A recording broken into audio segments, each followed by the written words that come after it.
7 indicateurs sur l'orgueil. Je vous ai défié aussi.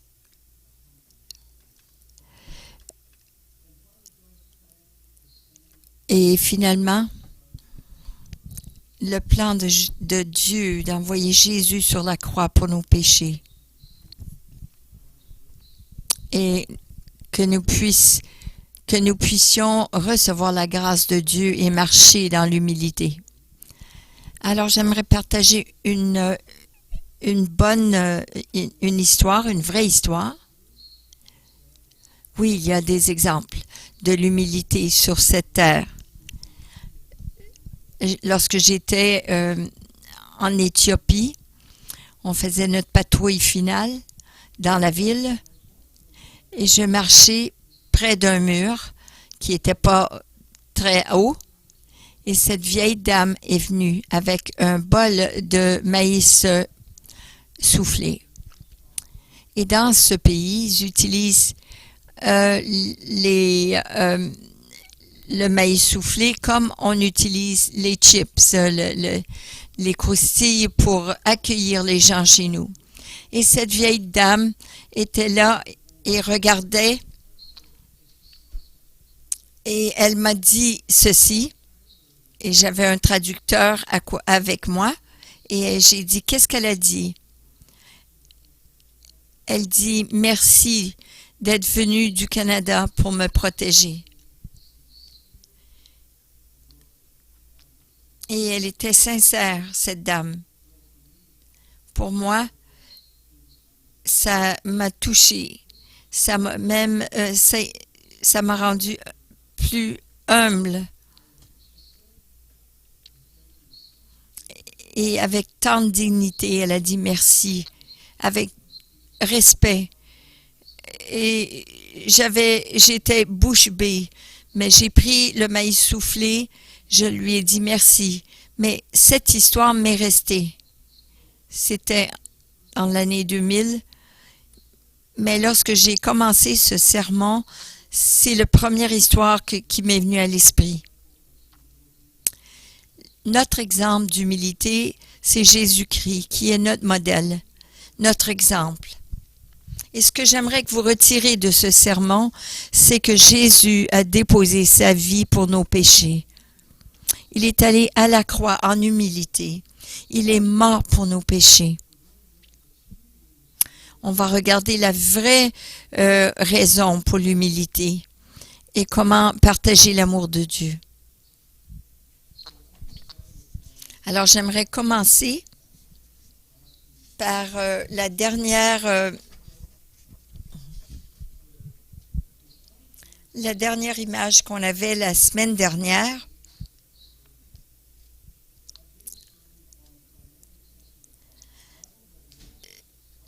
J'ai donné cette image du combat que nous combattons tous. Et comme nous commençons à suivre Christ, nous obtenons l'humilité. On doit,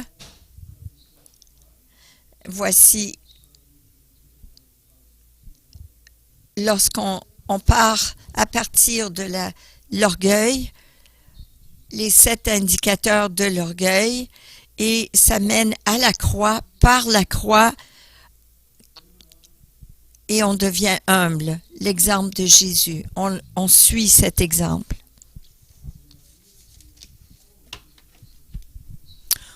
On doit suivre Jésus et être un témoignage aux autres.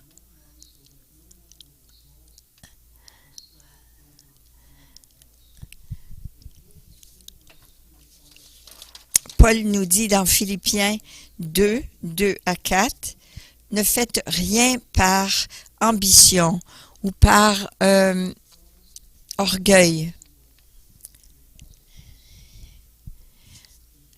Encore une fois, Paul nous dit dans le verset 3a, « Faites rien par ambition égoïste. » Et la fin de ce verset, ça nous dit, « Mais ayant une pensée qu'on ne s'estime pas qu'on estime les autres mieux que nous-mêmes. Verset 4 nous dit « Et regardez aux intérêts des autres, et non seulement les vôtres. »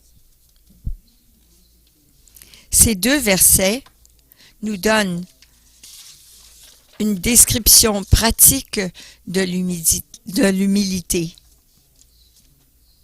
Aussi, l'apôtre Paul nous raconte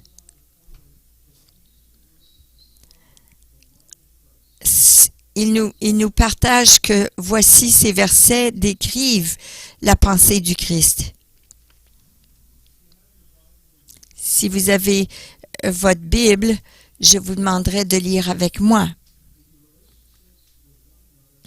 Dans vos relations les uns avec les autres, ayez la même pensée qui était en Jésus-Christ. Que lui étant dans la nature de Dieu, ayant la nature de Dieu, n'a pas considéré comme égal d'être égal à Dieu, quelque chose qui était pour profiter ou prendre avantage, mais plutôt il s'est fait rien. Il s'est fait afin de prendre la nature d'un serviteur en étant à la ressemblance humaine et a été trouvé comme un homme. Il s'est humilié même jusqu'à la mort de la croix. Ça nous dit dans vos relations, Paul nous encourage les uns les autres, dans vos relations, ayez la pensée du Christ. De la même façon que Jésus-Christ, lorsqu'il est venu sur la terre, que nous suivons son exemple. Lui, Jésus était Dieu. Même qu'il était le créateur de l'univers, il était prêt à laisser sa position de Seigneur pour nous sauver. Verset 7. Il a laissé sa position éternelle de Dieu. Il n'a pas considéré d'être égal à Dieu. Mais plutôt, il a pris la nature d'un serviteur, devenant à la ressemblance humaine. Et ayant trouvé l'apparence de l'homme, il s'est humilié lui-même pour obéir à la mort jusqu'à la mort de la croix.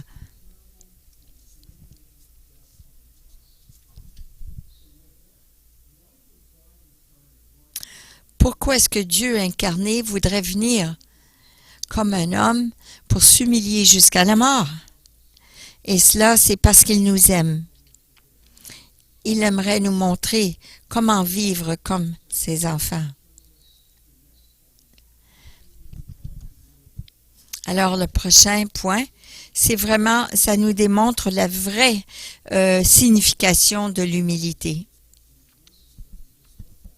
Dans les versets que nous avons regardés, nous, ses enfants, comment est-ce qu'on peut montrer l'humilité en s'accordant les uns avec les autres? Dr. Stuart Scott, il a dit, lorsqu'une personne s'humilie, il est focusé sur Dieu et les autres, non sur eux-mêmes. Avec le désir de glorifier Dieu, élever Dieu et encourager les autres. Non le faire pour nous-mêmes. 2 Corinthiens 5,15 nous dit « Il est mort pour tous, afin que ceux qui reçoivent cette nouvelle vie ne vivent plus pour eux-mêmes, mais au lieu de cela, ils vivent pour le Christ qui est mort et qui a été ressuscité pour eux. » La vraie humilité, c'est d'être honnête avec nous-mêmes, sans prétense. De ne pas se rendre comme quelqu'un qu'on n'est pas. Regardons 1 Pierre 5,6 qui nous dit « Donc humiliez-vous sous la main puissante de Dieu, afin qu'il vous exalte et vous élève au bon moment. »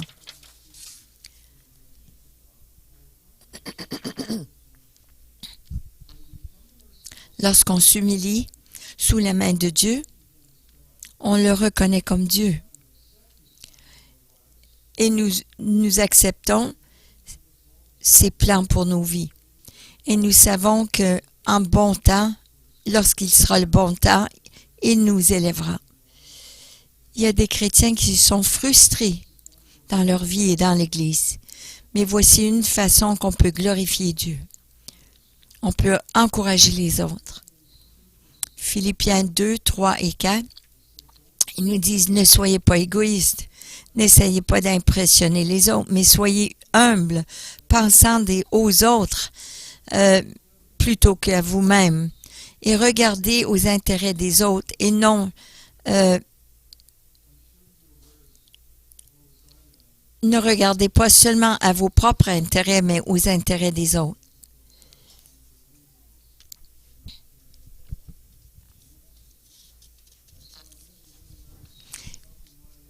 J'ai vu hier, lorsque j'ai aidé ma fille à déménager, les gens ne se souciaient pas de ce qu'ils devaient faire ou les intérêts des autres, même les problèmes des autres. Et dans mon expérience que j'ai trouvée, et j'ai vu cela dans bien des endroits, et ça me dérange énormément, parce que je le vois dans ma famille. Ils sont intéressés seulement en eux-mêmes. Et j'essaie d'expliquer les principes chrétiens. Je continue de prier pour eux. Les gens donnent verbal. Ils disent oui, oui, t'inquiète pas pour ça. Mais ce n'est pas de cette façon que Dieu veut qu'on soit comme enfant de Dieu.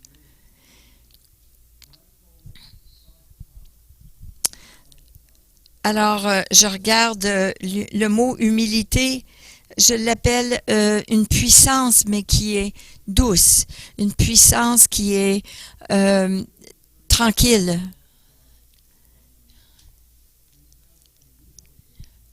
Avec l'Esprit de Dieu qui vit en nous, nous avons une nouvelle identité. Et nous avons aussi une onction qui nous donne la puissance et la présence que nous avons besoin. Nous n'avons pas besoin d'être bruyants. L'onction que nous recevons lorsqu'on a reçu Christ dans notre vie nous donne la puissance et la présence que nous avons besoin. Lorsque quelqu'un a eu l'onction, nous pouvons voir qu'ils n'ont pas besoin de crier.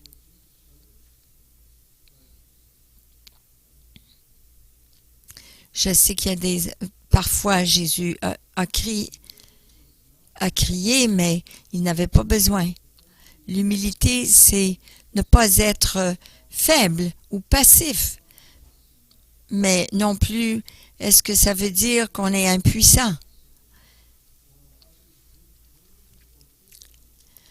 Et qu'on doit laisser les autres nous abuser?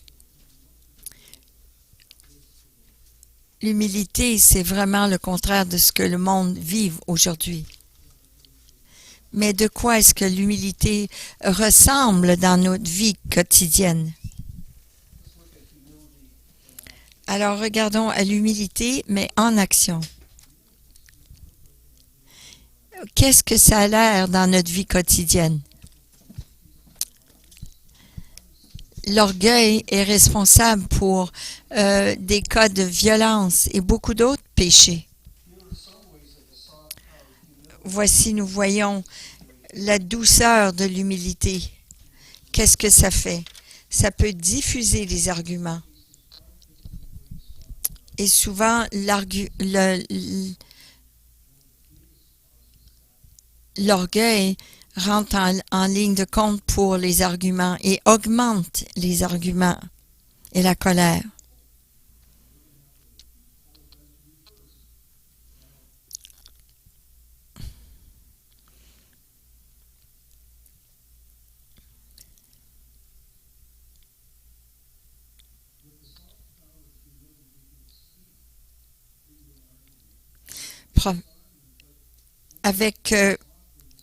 lorsqu'on parle doucement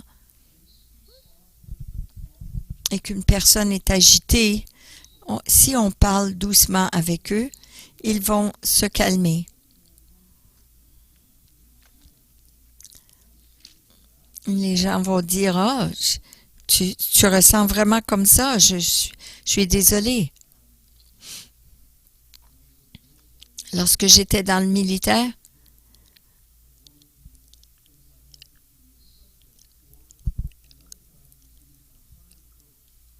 je devais être un sujet dans une interrogation. Et lorsque je suis venue dans la chambre, et il était à son bureau, puis là, il s'est mis à crier après moi.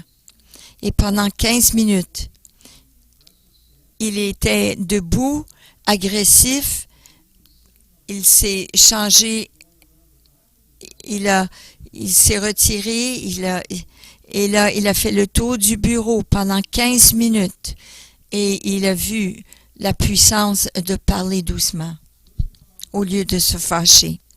Regardez Proverbe 15:1, ça nous dit une réponse douce, ça enlève la colère, ça éloigne la colère. Mais des paroles méchantes ou dures font ramener la colère. Ils font sortir la colère. Si vous pensez que vous avez été maltraité, c'est normal parfois d'avoir cette réaction lorsqu'il y a de l'injustice. Pourquoi est-ce que tu me traites de cette façon? Mais voici ce que l'apôtre Paul nous dit. Comment gérer le traitement injuste? Il dit, débarrassez-vous dans Éphésiens 4, 21 à 32 de toute amertume, rage, colère, des mauvaises paroles et l'humiliation, comme toutes sortes de mauvais traitements. De cette façon, au lieu de cela, soyez tendres les uns avec les autres, vous pardonnant les uns avec les autres. En plus, vous n'avez pas besoin de mettre un masque.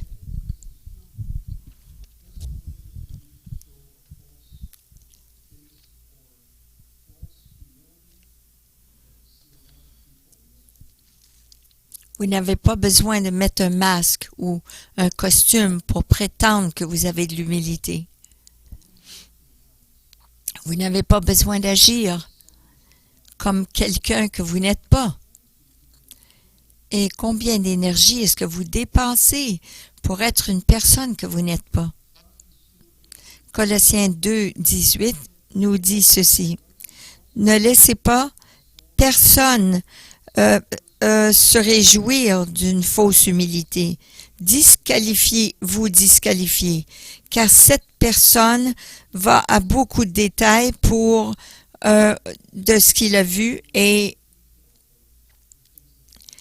la pensée qui n'est pas spirituelle lui gonfle, on va dire, lui enfle la tête avec des notions de paresse.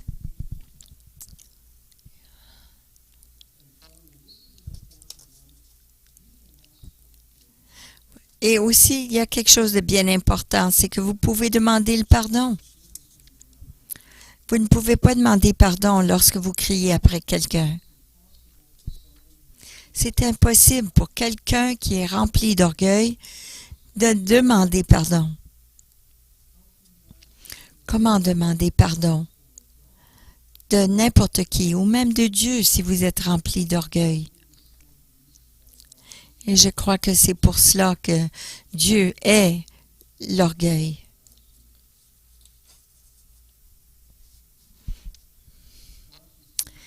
Colossiens 3.13 nous dit « Portez les fardeaux les uns les autres et pardonnez-vous les uns les autres si vous avez quelque chose contre quelqu'un. Pardonnez comme Christ a pardonné. » Vous pouvez aussi parler avec la bonne attitude. On peut parler avec beaucoup d'amour, qu'importe la situation. Éphésiens 4:29 nous dit « Surveillez la façon que vous parlez. Ne laissez pas de mauvais langage sortir de votre bouche, mais dites seulement des paroles comme remplies de grâce, qui va aider. » J'étais à un restaurant hier soir et parfois le propriétaire, lorsqu'il est fâché avec les cuisiniers, il se met à crier après eux et sacrer après eux. Et tout le monde dans le restaurant va l'entendre. Et je ne pouvais pas croire comment ça me dérangeait. Parce que cet homme-là, il parlait de cette façon et tout le monde dans le restaurant pouvait l'entendre.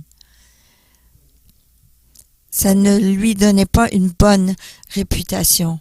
On doit faire attention de la façon qu'on parle aux autres.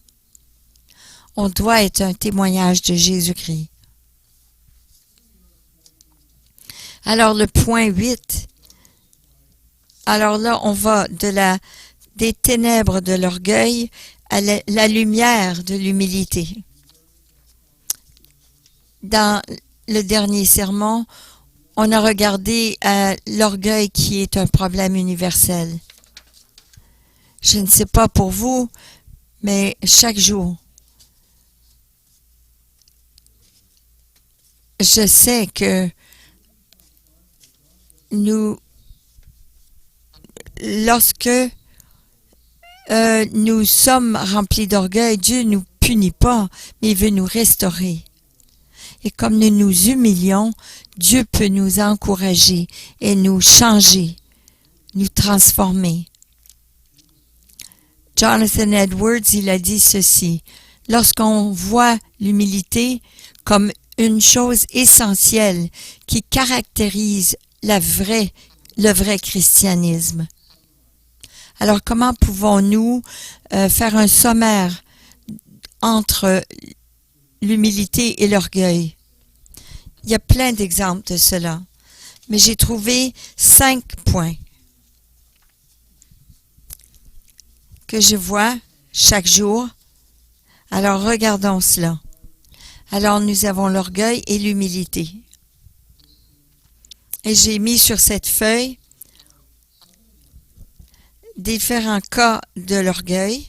Il y en a certains qui sont là. L'orgueil focus sur l'échec des autres et se moque d'eux. Regarde comment est-ce qu'il est pas bon.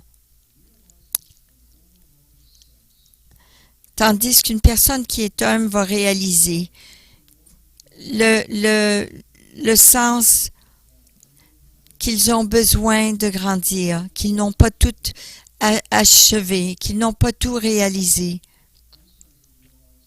Je commence à réaliser cela.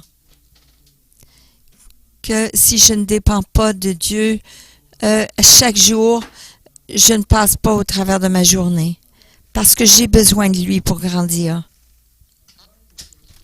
Une personne d'orgueil est une personne qui se croit juste, qui critique constamment et qui trouve des défauts dans les autres.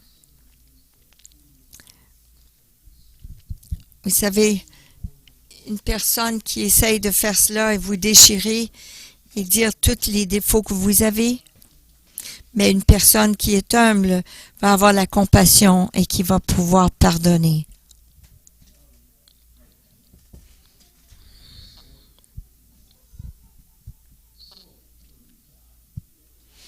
Alors, pour récapituler,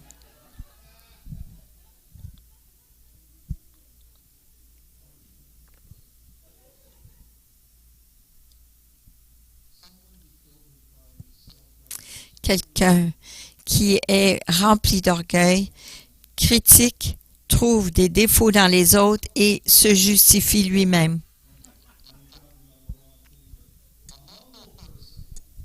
Une personne humble est plein de compassion et de pardon envers les autres.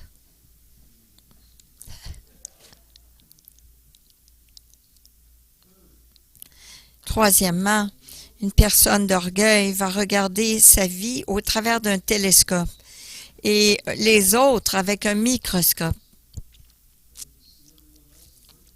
Ils peuvent voir les défauts des autres au plus petit point, tous leurs défauts, leurs péchés. Mais une personne humble va voir le meilleur dans les autres et rechercher à gagner les gens et non des arguments. La plupart du temps, les gens veulent gagner l'argument.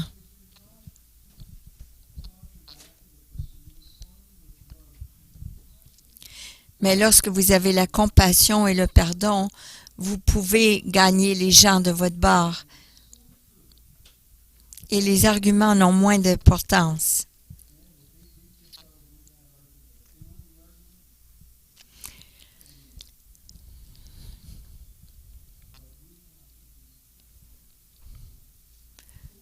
Nous, comme enfants de Dieu, devons focusser, démontrer l'amour de Dieu à cette personne qui veut argumenter. C'est la personne plus forte qui est capable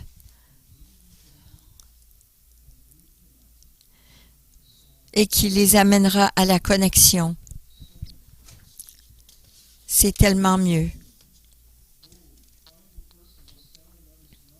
Une personne orgueilleuse regarde les autres de haut en bas.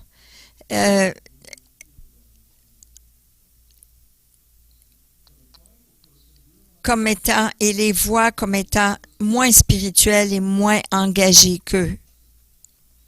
Tandis qu'une personne qui est humble réalise que seulement Dieu connaît les vrais motifs de cette personne. Et la dernière, une personne qui est orgueilleuse pense que tout le monde est privilégié de les avoir avec eux, impliqués avec eux. Une personne humble pense qu'ils ne méritent pas les opportunités que Dieu leur donne.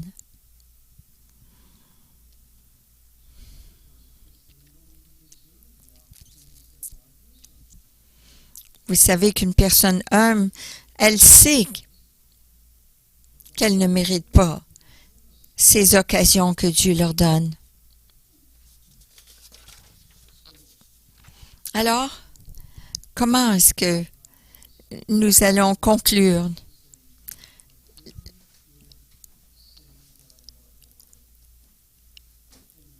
Il y a Rick Warren qui dit ceci en quelques mots. La vraie humilité n'est pas de penser moins de soi-même, mais de penser moins de soi-même. Ce n'est pas penser moins de soi-même, mais de penser moins de soi-même.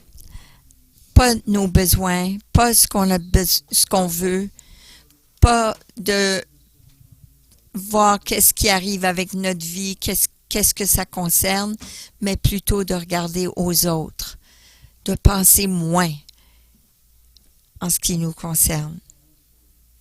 Alors, j'ai un autre défi à vous lancer. Vous avez un petit